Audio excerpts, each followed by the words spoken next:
Questo è il secondo video della storia della penna sfera. Nel video precedente abbiamo lasciato Gellert, amico di Biro, che doveva rispondere a una sua domanda. Avrebbe accettato o no di collaborare con lui? Non vi resta che guardare questo video per scoprirlo. Ricordatevi di iscrivervi al canale, di mettere un mi piace, di condividere il video sui vostri social e di commentare. Qualsiasi cosa vogliate chiedere, fatelo sotto la descrizione. A questo punto non mi resta che augurarvi buona visione e a presto.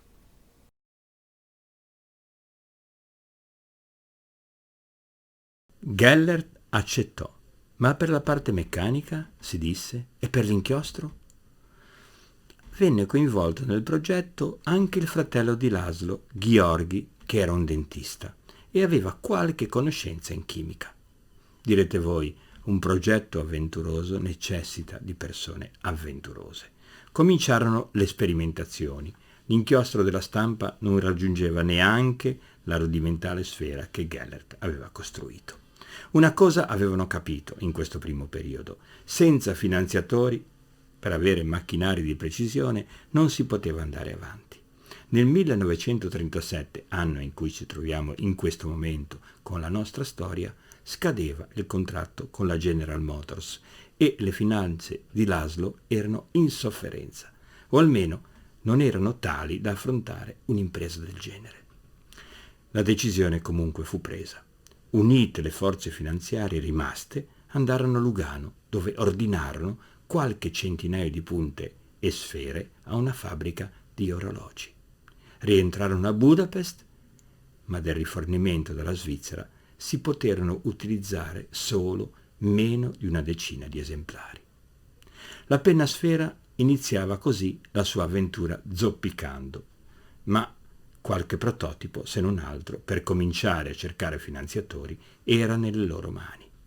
Se nel 1917 i tempi erano bui, nel 1938 stavano per sprofondare nella tenebra.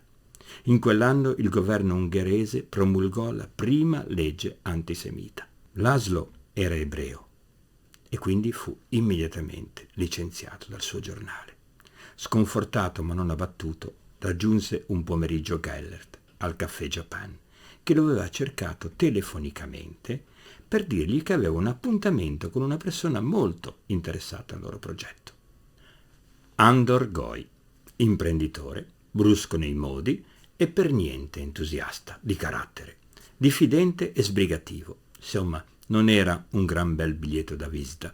Comunque sia, interessato alla questione, volle condurli nel suo ufficio e lì parlarono di affari senza convenevoli. Era interessato all'idea e volle firmare un contratto esclusivo di produzione per molti paesi europei. Aveva amici ingegneri, diceva, che a detta sua non potevano fallire. Il brevetto era depositato a maggio del 1938. L'accordo era stato fatto, se non che nello studio di suo fratello Gheorghi si presentò una facoltosa signora svizzera e, memore della sua avventura in quei luoghi, parlò a lei dei loro progetti. Maria Pogani, questo era il suo nome, a cui egli volle presentare il progetto, si dimostrò molto entusiasta. La fila degli entusiasti si allargava un po' troppo. Fra poco, disse, avrebbe raggiunto il fidanzato Lajos Lang, ungherese, in terra di Argentina, dove aveva sostanziosi affari per sposarlo. E se finanziassi io il progetto e mi riservasti i diritti per la produzione e la commercializzazione in America Latina? Ci pensi? Ci vediamo qui nel suo studio tra qualche giorno e ne riparleremo. E se la proposta risultò incredibile, la prima, la seconda, lo risultò ancora di più. Andare in Argentina con l'impegno da parte della Pogani di finanziare il progetto. Rimuginava questo mentre stava andando a casa ad avvertire il fratello. Ma si domandava chi era quella signora a cui aveva detto che sì, forse si poteva fare, e dato appuntamento fra qualche giorno. I due fratelli si trovarono nello studio e la signora aveva preso la cosa maledettamente sul serio. Si presentò con un contratto dettagliatissimo che prevedeva quanto aveva proposto.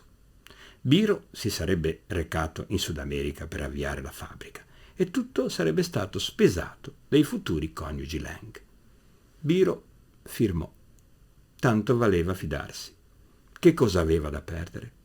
I tempi erano tali che bisognava cogliere qualsiasi occasione.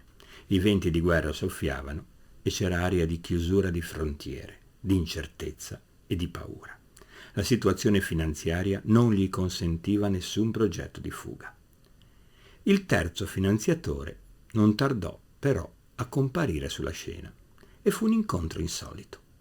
Un negoziante, a cui avevano affidato un prototipo di penna, lo stava mostrando a Guillermo Vigg, un banchiere, e anche lui l'antitesi dell'espansività.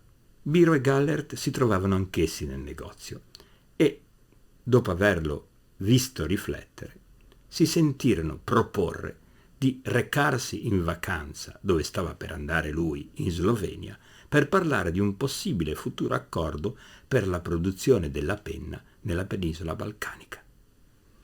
Usciti, i due si guardarono perplessi e si dissero che in tanti che si sono interessati qualcosa deve pur ben uscire, ma non avevano ancora incontrato il meglio. Comunque, disse Biro, andiamo. Paga lui il viaggio e l'albergo. Raggiungiamolo in Slovenia. Se non ne caveremo niente, avremo fatto una vacanza senza spendere un soldo. Arrivarono all'albergo convenuto. Si recarono subito in ricezione per compilare i documenti necessari. Biro tirò fuori dalla tasca la sua penna e, anche se con un po' di fatica, li compilò. Dietro di loro, che aspettavano in fila, si trovavano due persone, un signore e una ragazza, che poi vennero a sapere essere la sua segretaria. Compilati i moduli, stavano per raggiungere la camera quando si presentò davanti a loro il portiere con un biglietto da visita consegnatogli proprio da quel signore, in modo che lo recapitasse a loro. Il biglietto riportava Augustin P. Justo e il portiere disse loro che li avrebbe volentieri incontrati in camera sua il pomeriggio stesso e aggiunse: vuole capire come funziona la vostra penna, e si congedò. In quel primo pomeriggio, come da accordo, incontrarono Guillermo Vigg. Conclusero in fretta un accordo per la commercializzazione della futura penna nei Balcani prodotta dalla ditta Goi e Kowalski con il brevetto Biro. Era fatta ed era tempo di lasciare la Slovenia il giorno dopo e di darsi finalmente da fare per produrre un esemplare commercializzabile. Si ricordarono però di quel signore, curioso, e dell'appuntamento proprio nel pomeriggio. Li accolse molto calorosamente e si disse subito incuriosito da quella straordinaria penna. Ma non solo, aveva anche avuto modo di informarsi sul conto di Biro. L'Argentina è un posto straordinario per un'avventura come questa. Non ci sono leggi razziali, di guerra non si parla. Perché non pensate all'idea di sviluppare il vostro progetto in Sud America? Ben due persone che gli presentavano la proposta argentina. Ma Justo non si accontentava di chiacchiere.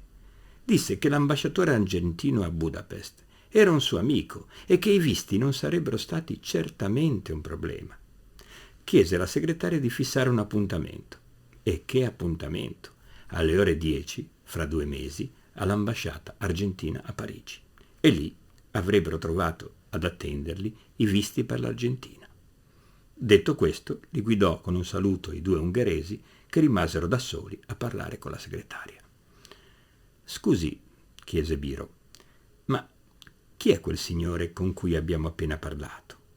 «Come chi è?» disse loro la segretaria. «È il generale Justo, ex presidente della Repubblica Argentina». I due non si poterono che guardare stupiti. Se non che, passati 2 mesi, Biro, da solo, perché Gallert non se la sentì di affrontare le spese del viaggio e del soggiorno, arrivò a Parigi e andò all'appuntamento con Justo. Arrivato all'ambasciata, Il generale lo presentò ad alcune persone, probabilmente dei tecnici, che erano curiosi di osservare la sua invenzione. Biro aveva portato con sé i campioni meno difettosi, fece dimostrazione di scrittura e descrisse il prodotto. Disse dell'accordo che aveva siglato con i coniugi Lang e a sentire questo si dimostrarono ancora più entusiasti. È il segno del destino, caro signor Biro. Ci vediamo a Buenos Aires e siamo con lei, si ricordi, al suo fianco. La gratitudine la dimostrarono, pagando il viaggio e il soggiorno, ma non c'era nulla di firmato. Una stretta di mano e via. Speriamo che una stretta di mano valga di più di 1000 firme, anche se fatte con la Biro, pensò.